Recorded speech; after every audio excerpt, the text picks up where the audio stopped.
지난서의 여호수아 이제 한 번 남았습니다. 이제 나는 오늘이 마지막인 줄 알았는데 24장이 이제 이렇게 전수받아야 할 언약의 말씀, 지난주에 이제 섬길 자 택하라. 이제 오늘은 이 돌이 증거가 되리라 하고 19절에서 26절까지인데요. 오늘 본문을 보면은 19절에서 있어요. 여호수아가 자 읽어볼까요? 네.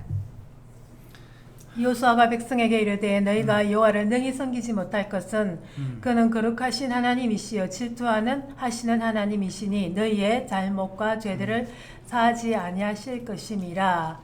만일 너희가 여호와를 버리고 이방신들을 섬기면 너희에게 복을 내리신 후에라도 돌이켜 너희에게 재앙을 내리시고 너희를 멸하시리라 하니 백성이 여호수아에게 말하되 아니니이다 우리가 여호와를 섬기겠나이다 하는지라. 여호수아가 백성에게 이르되 너희가 여호와를 택하고 그를 섬기라 하였으니 스스로 증인이 되었느니라 하니 그들이 이르되 우리가 증인이 되었나이다 하더라. 여호수아가 이르되 그러면 이제 너희 중에 있는 이방신들을 치워버리고 너희의 마음을 이스라엘의 하나님 여호와께로 향하라 하니. 자, 이때까지 이 사람들이요. 이거 우리도 마찬가지인데 참 이렇게 하나님만 섬기기 참 힘든 것 같아요. 자, 요 뒷부분 나중에 조금 하면서 읽기로 하고요. 자, 오늘 볼까요? 네.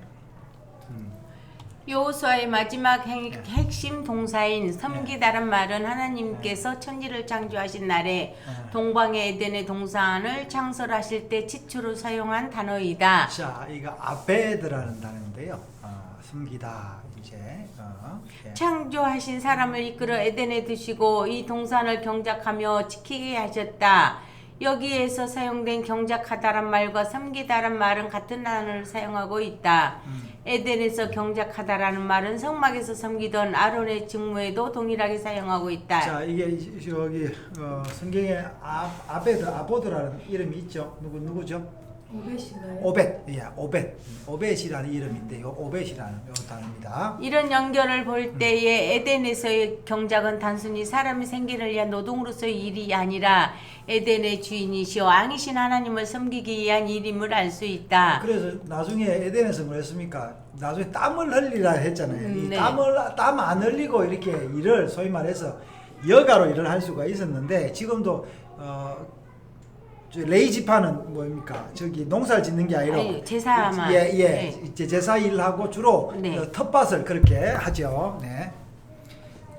이런 관점으로 성경은 애굽에서 구원받은 이스라엘 백성의 가장 중요한 일이 바로 하나님을 섬기는 일임을 증거하고 있다.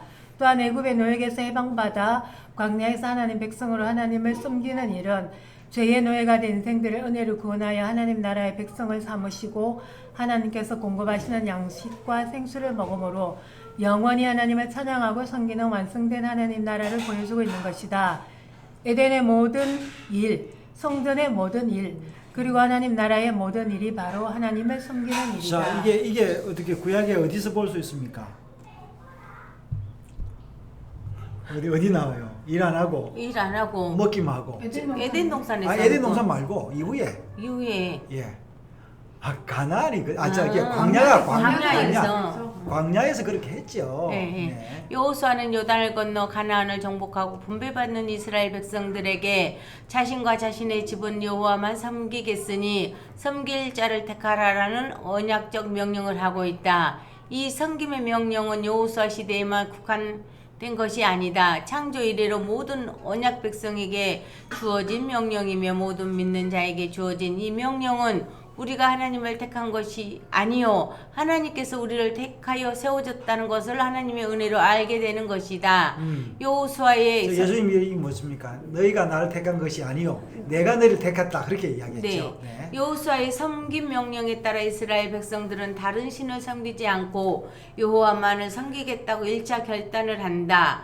물론 이스라엘 백성들의 이 섬김 결단은 하나님의 구원을 경험한 결단이라고 볼 수 있다. 이름에도 여호수아는 이스라엘 백성들에게 너희는 여호와를 능히 섬기지 못할 것이라고 말하고 있다.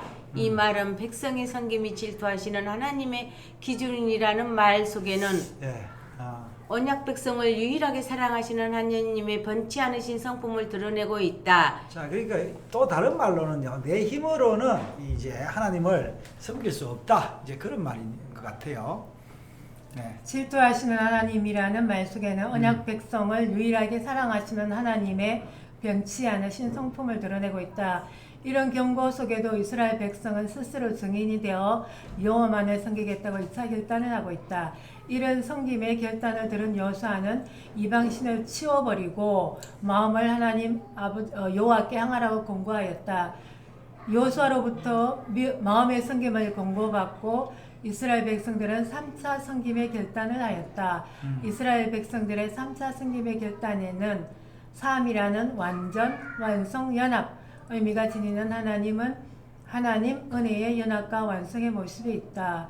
사람의 힘으로는 결코 하나님을 섬길 수가 없으며 사람들이 스스로 증인이 된다고 해도 인간의 섬김 결단은 온전해질 수 없다는 것이 성경의 증언이다. 이런 전제하에 성경은 두 사건을 기록하므로 여호수아를 마무리하고 있는데 이번에는 돌의 언약을 상고하도록 하겠다. 자, 24장 26절에 보니까 여호수아가 이 모든 말씀을 하나님 율법책에 기록한 큰 돌을 가져다가 우리가 하가돌 하에벤 큰 돌을 가져다가 여호와의 성소 곁에 있는 상수리 나무에 세우고 자 뭐였어요? 모든 백성에게 이르되 보라 이 돌이 우리에게 증거가 되리니 이는 여호와께서 우리에게 하신 모든 말씀을 이 돌들이 들었음이니라. 그러니까 나중에 예수님 뭐라 했습니까? 너희가 소리 지르면 돌들이 소리 지른다라 이런 의미일까? 네. 그런즉 너희가 너희 하나님을 부인하지 못하도록 이 돌이 증거가 되리라 하고 백성을 보내어 각기 기업으로 돌아가게 하였더라. 자, 그래서요. 여호수아는 3차로 섬김을 결단한 이스라엘 백성들과 세겜에서 언약을 맺고 율례와 법대로 제정하였다. 그리고 이 말씀들을 율법책에 기록하고 큰 돌을 가져다가 여호와의 성소 곁에 있는 상수리 나무 아래에 세우고 증거가 되게 했다. 돌, 에베는 아버지와 아들이 연합하여 언약을 증가하는 교회와 하나님 나라의 기초석을 가지고 있다. 교회도 이 돌 위에 세워질 것이다.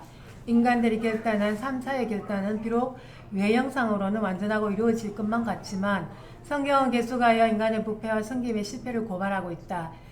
이런 고발이 사사시대 왕국시대를 이어 지금까지 계속되고 있는 것이다.